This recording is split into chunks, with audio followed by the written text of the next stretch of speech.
as well.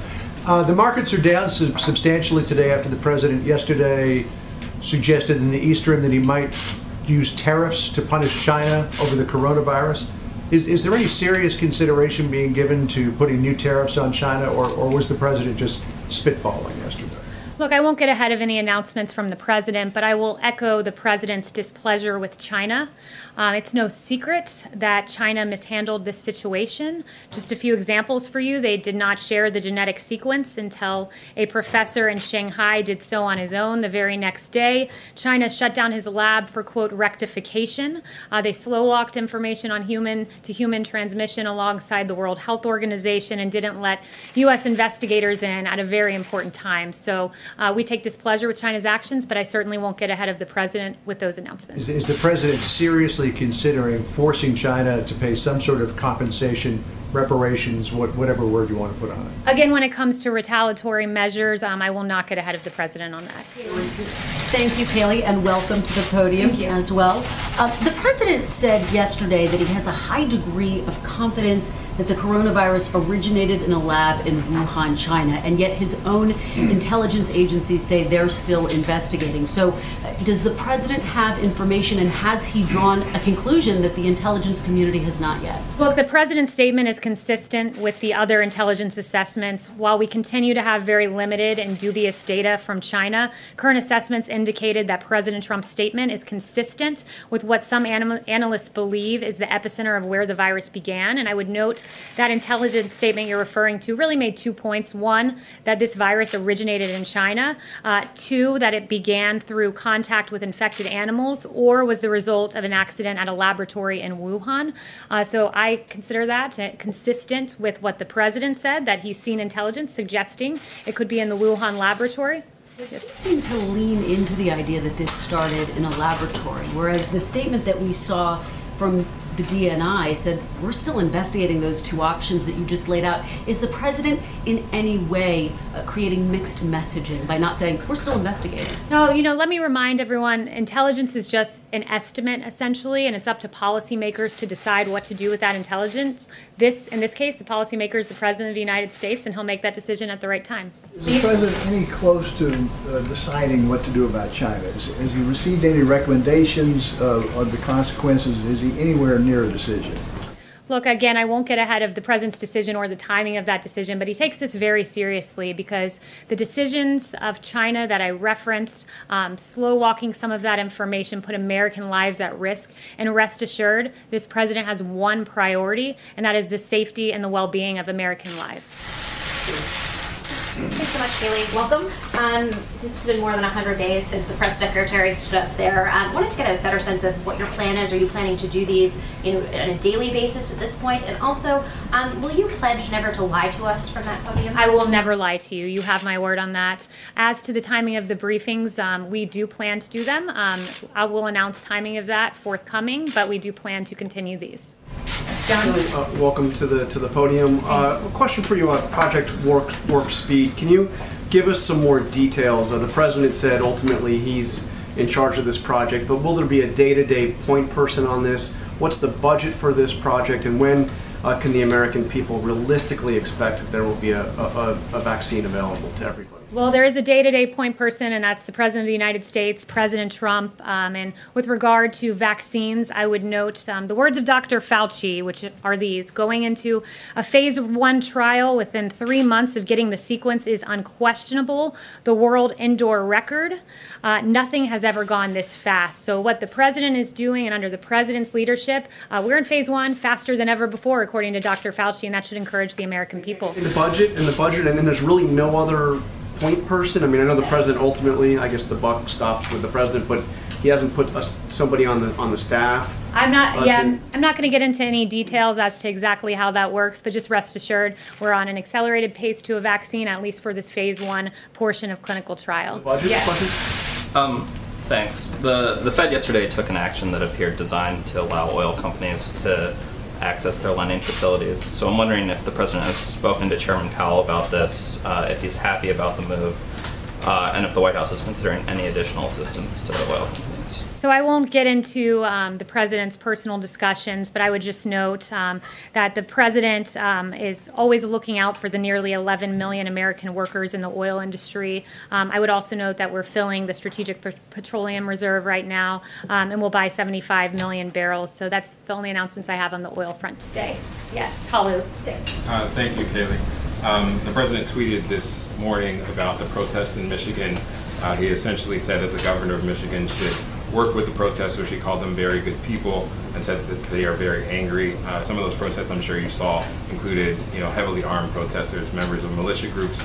I wonder if the president was speaking about those specific members who stormed the Capitol in Michigan when he talked about very good people. Look, the president was referencing generally that in this country you have a First Amendment right to protest. I think that's something we all treasure here, and we should, rightfully. You have a right to do that constitutionally, but you must protest within the bounds of the law.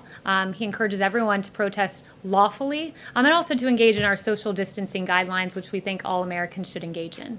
Do you have any response to just the imagery of people with long guns essentially storming the Capitol, going into face-offs with police officers and intimidating in some way some of the lawmakers? Again, the president says that we must protest lawfully and act within the bounds of the law. Yes. Thank you for being here. When the president says we did a spectacular job, or when Jared Kushner talks about a great success story, some Americans see it as a lack of empathy.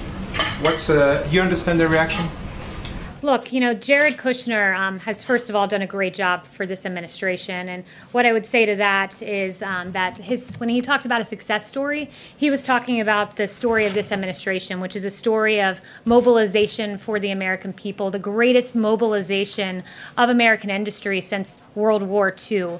Of course, we grieve for every American life that has been lost, but we want the American people to be confident in the response of this administration, and that is what he was referring to. The fact that in the average year, the healthcare industry uses 25 million N95 masks, and we have delivered in this short time 75 million N95 masks, more than 3 times what the healthcare sector uses in a year. That's extraordinary. It's extraordinary that some in the media were saying that we needed 1 million ventilators, and this president we've needed far short of that so far. Not a single American has died for lack of a ventilator, and the fact that this president can look the American people in the eye and say, I am producing 100,000 ventilators this year alongside the private sector. 100,000 ventilators, that's 3 times what we produce in the average year. I'd consider that a great success on behalf of the American people. I guess it's more about the tone than the policy itself. We want to give the American people confidence that they have a federal government that is doing everything in our power to provide the necessary equipment to combat this invisible enemy. We grieve for the American lives. We've said that repeatedly. I will echo that today. My heart breaks for those. I pray regularly for those who are affected by the coronavirus. But we're going to give confidence to the American people that you have a federal government under President Donald Trump that's going to step up and give the greatest mobilization of the private sector since World War II. Yes. Thank you so much, Kayleigh. Thanks for being here. President Trump mentioned the situation in Brazil a few times this week. Besides talks of cutting off flights from Brazil, are there talks of, in terms of sending assistance to Brazil, sending PPE or ventilators to Brazil? And is President Trump planning to talk with President Bolsonaro? Well, the president has mentioned that he has sent ventilators around the world. Any excess supply, we certainly look to help other countries. But, in terms of a specific announcement regarding Brazil, I don't have any new information for you on that front today. Yeah, Kayleigh, welcome. One of the most important parts of your job, though, is to have access to the president. Can you give us some indication that since you've been named press secretary, what kind of access do you have to the president to get what he's thinking and relay it to us? Yeah, I can tell you this. I'm around the president almost the entire day. I was just with him before I left to come out and speak with you guys. I think my staff can attest to the fact that they have a very hard time finding me because I'm normally with the president in the Oval Office. So I'm consistently with him, absorbing his thinking, and it's my mission to bring you the mindset of the president, deliver those facts so this president gets fair and accurate reporting and the American people get fair and accurate information. Yeah. Thanks, Kayleigh. Just following up on Kristen's question, China's blocking the World Health Organization from coming in and investigating how this started. Shouldn't external investigators be allowed into Wuhan to determine, 1, how the pandemic started, and 2, maybe a way that we could expedite finding a cure for this thing?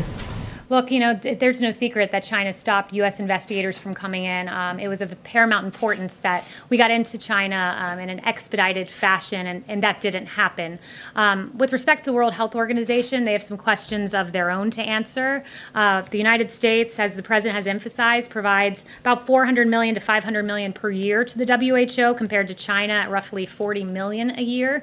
But yet the WHO appears to have a very clear China bias. I mean, you look at this timeline, and it's really damning for the WHO when you consider the fact that on December 31st, you had Taiwanese officials warning about human-to-human transmission. The WHO did not make that public. On January 9th, the WHO repeated China's claim that the virus, quote, does not transmit readily between people. That was quite apparently false. On January 14th, the WHO again repeated China's talking points about no human-to-human transmission. They praised China's leadership on the 22nd of January. On the 23rd, they said, and this is incredible, the pandemic didn't represent a public health emergency of international concern. And even on February 29th, you had the WHO saying that when the coronavirus was spreading around the world, they chose to put political correctness first by opposing life-saving travel restrictions. The travel restrictions this president put in place, the travel restrictions that Dr. Fauci praised as saving lives. And you have the World Health Organization opposing a measure that saved American lives. That's unacceptable, especially at a time when the U.S. was providing $400 to $500 million. John. Kayleigh, this time last week, the president was saying that he was not happy with Georgia's Governor Brian Kemp for beginning the reopening process and the way that he was at the time that he was. A week later, there have been some peaks and valleys in new cases in Georgia, but overall the trend line is down. Do you know what the president's thinking about the Georgia reopening is as of today? Look, the president is resolute in saying that the states take the lead here. It's the decision of governors to decide what is best for their state. That being said, I talked to the experts. I talked to Dr. Birx. I talked to Dr. Fauci, and they say, rightfully so, this president has always sided on the side of data, which is why he encourages all states to follow the data-driven guidelines to reopening. All states from Georgia on down the line should follow those guidelines, but ultimately it is the decision of the states. And one note I would make about the president, in times of national emergency, we seem to have had a trend in this country where presidents aggregate power at the federal level, but this president has devolved power. He's invested in a principle that I cherish, and I know many others do, which is federalism, and I think that was the right decision. Has he mentioned how he feels about Governor Kemp in the last few days? I have not spoken to him about Governor Kemp in the last few days. As the on the lines of reopening, as the president pushes forward to reopen the country, does that mean he'll be campaigning in those states where that will be reopening? So I would refer you to the Trump campaign on that question. Yeah. Yeah. Thanks for being here, Kayleigh.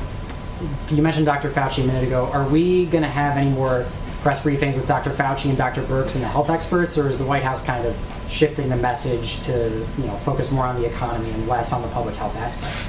Well, let me back up and talk to you a little bit about how we approach disseminating information. When I talk with my colleague Alyssa and we plan out the communication strategy for this White House along with the president and Ben as well, what we do is we say, what is the best mode for the public to receive this information at this time? And we allow the news cycle and the needs of the American people to guide us. And at the moment, what we see happening, and I hinted at this in my gaggle last week, is you have 35 states, and probably more at this point, with plans to reopen the country. Americans are looking to reopening the country. We've had Dr. Birx in several events this week. They've been Dr. Birx and Fauci out on the airwaves.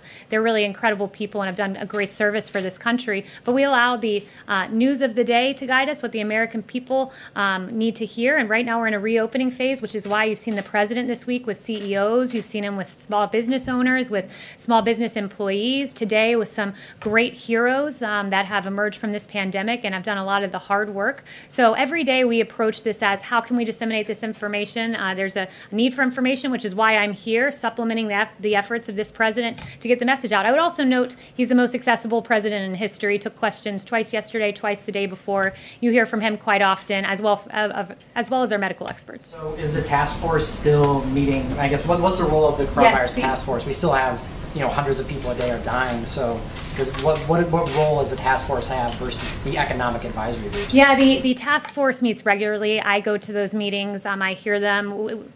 Dr. Birx, I should say, is meticulously reviewing the data in granular detail. I watch them spend sometimes the upwards of 2 hours in these task force briefings. So those are still ongoing. Rest assured, we want a safe reopening. So we are prioritizing the health of the American people, as well as looking forward to reopening this country. Yes, thank you, Kayleigh. Back to the DNI statement from yesterday, there is a quote that I'd like you to give me a response to. It said, the intelligence community also concurs with the wide scientific consensus that the COVID-19 virus was not man-made or genetically modified. This was from the DNI statement. How do you see this statement? How do you understand this? And also there was a piece in the New York Times that said senior Trump administration officials have pushed intelligence agencies to hunt for evidence to support the theory that COVID-19 was made in a Wuhan laboratory. I can assure you that no one is pressing the intelligence community to come to a determination. The intelligence community statement stands. It's in perfect concert with what the president said. So, I encourage the media to convey the facts to the American people, which is that we're in line as an administration and we stand by the intelligence community, and that is in complete concert with what the president said yesterday. See, who haven't I gotten to? Oh, I've gotten to almost everyone. Okay, so we're in round 2. That's great. Yes. Thank you. Today, former Vice President Joe Biden denied allegations of sexual misconduct against him. Does President Trump take him at his word, given that, as the president has said, he has denied allegations against himself? Well, what I would say is that we are pleased that the former vice president has decided to go on the record. It took him less than, 16 hours to follow the advice of the president of the United States and come out and publicly address those claims. So, we're glad to see that he's on the record on this. Let me just ask you about something the president said moments ago in an interview. He said that Tara Reade is, quote, far more compelling than anything they had with respect to Brett Kavanaugh. What did he mean by that? What is more compelling? That's the president's assessment, so I would point you back to his words. I think it was a grave miscarriage of justice, what happened with Justice Brett Kavanaugh. There's no need for me to bring up some of the salacious, awful, and verifiably false allegations that were made against Justice Kavanaugh. That was an embarrassment for the Democrat Party to have dragged the name of a very respectable man through the mud like that. So I'll leave it at that. Yes, Kayleigh, as the radio puller, I'm asking this on behalf of our colleague. There's word the decision to release Michael Cohen from prison to home confinement due to COVID-19 has been reversed. Did the White House directly or indirectly intervene here? No. So absolutely not, I would say there. But I am glad that you brought up justice, and because, look, there's, again, a case of injustice that is yet to be brought up today, but I certainly would like to bring it up, and that's the case of General Michael Flynn. What we've all learned from that should scare every American citizen. The fact that you had Jim Comey admitting in December of last year that he violated a protocol by directing agents to confront Flynn, something that he would not, quote, have gotten away with under previous administrations. The FBI told Flynn he didn't need a lawyer when they came to meet with him. McCabe told FBI agents that he didn't think Flynn was lying, and then all of that information we've learned over the last few months and years culminates in the fact that we have a handwritten FBI note that says, quote, we need to get Flynn to lie, quote, and get him fired. There was an unfair target on the back of General Michael Flynn. It should concern every American anytime there's a partisan pursuit of an individual, and that's certainly, at least those questions are raised with regard to General Michael Flynn, an honorable man who served his country. John. Yeah, Kayleigh, on that, when the president fired Michael Flynn, he said he was doing so because he had lied to the vice president and he had lied to the FBI. So, given all that you've just said, isn't it still true? Doesn't the president still believe that Michael Flynn lied to Vice President Pence and lied to the FBI? Well, first, let me address that. Vice President Pence is on the record about this. He said he's inclined to believe that Flynn did not intentionally mislead him. And I guess I would turn the question on you and just ask, does it trouble you that the FBI said, we got to get Flynn to lie? Doesn't that trouble you as a journalist? And not only that, as an American citizen? Well, it's certainly something worth reporting. It's not my job to say whether or not it's troubling, but the bottom line is the president said point blank that Flynn lied to the FBI and to the vice president. And I'm just asking a very direct question. Does he still believe that Michael Flynn lied to the FBI and lied to the vice president? And again, I'd point you to the vice president's statement that he's inclined to believe that Flynn did not intentionally mislead him. And I'm asking back that all of you in your coverage endeavor to report what is a very scary story when the FBI is saying, let us get someone to lie. I've seen very scant coverage of that. It's a story worth reporting and a story that I hope the American people, if you haven't heard it yet, are getting to hear for the very first time. Chanel? Think he lied still. Thank you, Secretary McEnany. Going back to the South China Sea, we had an issue come up this morning where you had the USS Barry crossing international maritime waters, and then this is in the South China Sea, and Chinese officials are saying that this will be a dead-end endeavor. Has the president spoken with any side on the Chinese as far as what the United States is going to continue doing? Is the U.S. Navy going to just ignore these threats and keep going through these international waters? What are your responses to China's increasing aggression in the South China Sea again? Yeah, I have no news to report as to the president's conversations, and for the specifics of that, I would redirect you to the NSC. Yes. Thanks. In the same podcast interview, the president said that Democrats would, quote, have to give us a lot for aid to states. I'm wondering if you have any idea of what specifically the White House or the president is asking for, and secondly, what you'd say to somebody like Governor Cuomo, who says, the president's already told me, a few weeks ago that he would support this type of assistance, and why are we bailing out, airlines or defense contractors, but not the states that pay teachers or first responders? Well, first, you brought up Governor Cuomo, so I just thought it's a good time to remind everyone that Governor Cuomo has praised the president's response in this COVID-19 crisis, saying that what the president has achieved is a phenomenal accomplishment, and we thank Governor Cuomo for those very kind words. But on that note, with regard to funding to states, Phase 4 is something that we want to start negotiating on immediately and get to work on. The president has said, look, I will certainly look to consider helping states who have coronavirus reasons for the financial situation they find themselves in, but he doesn't want this to be an excuse for decades and decades of bad Democrat governance that have run some of these states into a financial predicament. So he has mentioned that in terms of the types of things he wants to see in this Phase 4.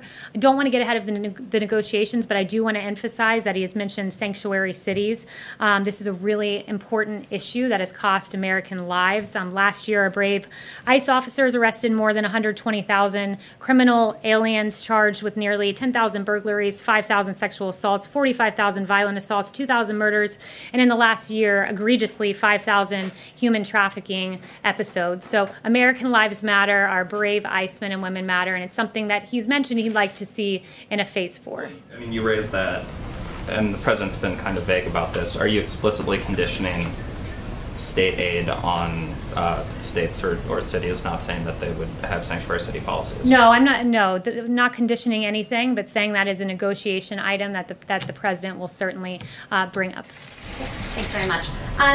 So the president has in the past denied any of the allegations from the many women who have accused him of sexual misconduct. But per that podcast today, he seemed to suggest the allegations that Tara Reade has raised are more, what did you say, credible than the ones against Brett Kavanaugh.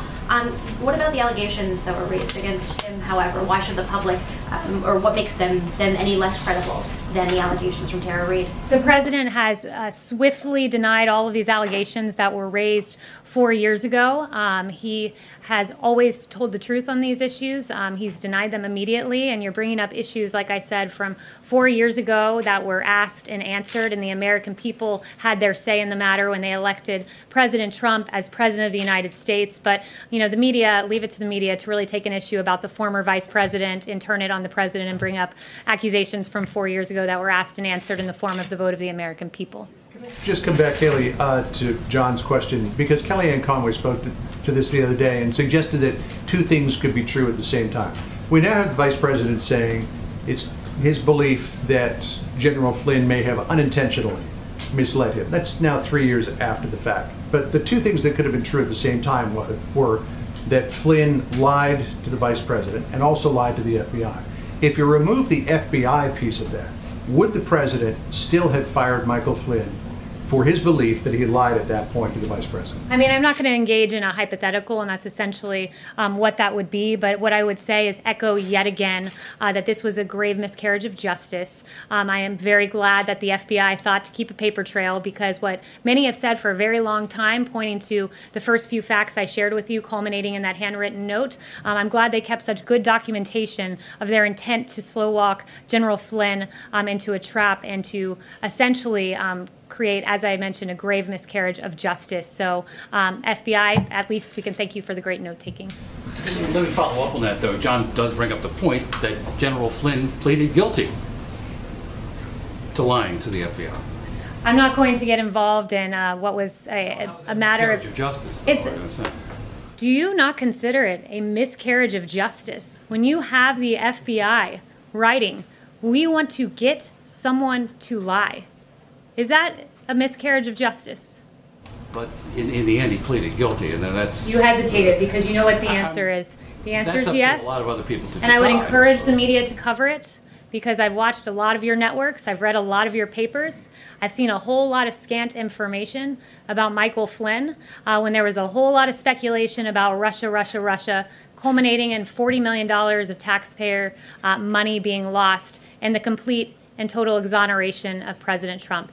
Thank you guys so much. I'm going to cut this short now and go see my little 5-month-old here in a few hours. And let me just say this. The president at 5 p.m. leaves today for Camp David. It's going to be working weekend. He'll be talking with heads of states, with elected officials. We have a great event coming up this afternoon. And of course, everyone should watch the Fox News Town Hall with the president from 7 to 9 p.m. It'll be can't miss television, much like the highly rated President Trump coronavirus task force briefings have been. Thank you.